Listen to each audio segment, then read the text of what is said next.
Аврам и Лот се разделуваат. И тргна Аврам од Египет кон југ со се што имаше, тој, жената негова, а и Лот со нив. А Аврам беше многу богат со добиток, со сребро и со злато.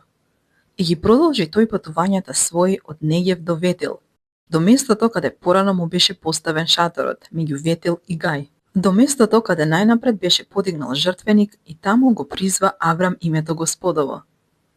А и Лот, кој одеше со Аврам, имаше ситен и крупен добиток и шатори.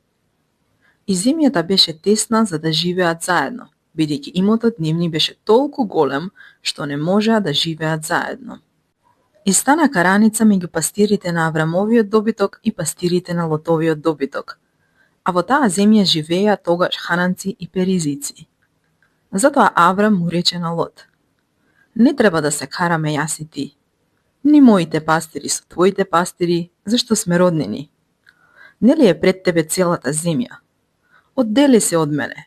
Ако тргнеш ти налево, јас ќе тргнам надесно. Ако ти појдеш надесно, јас пак налево. Тогаш Лот ги крена очите своји и ја виде целата околина Јорданска, која пред Бог да ги уништи Содом и Гомора, целата, се до Сигур се напојуваше со вода, како рајот Божји и како земјата египетска.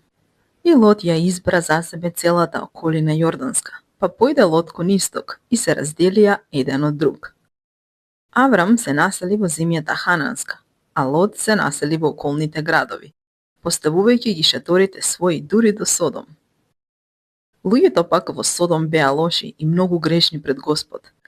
И му рече Бог на Аврам откако Лот се оддали од него: крени ги очите своји, па погледни од местото каде што си сега, на север и на југ, на исток и на запад, зашто целата земја што ја гледаш ќе ти ја дадам тебе и на потомството твое довека.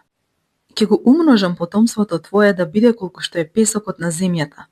Ако некој може да го изброи песокот на земјата, ќе може да го изброи и потомството твое.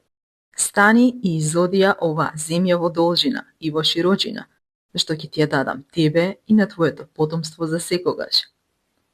И Аврам ги крена шаторите своји и отиде да се насели кај дабовите во Мамре, што беше кај Хеврон. И таму му подигна жртвеник на Господ.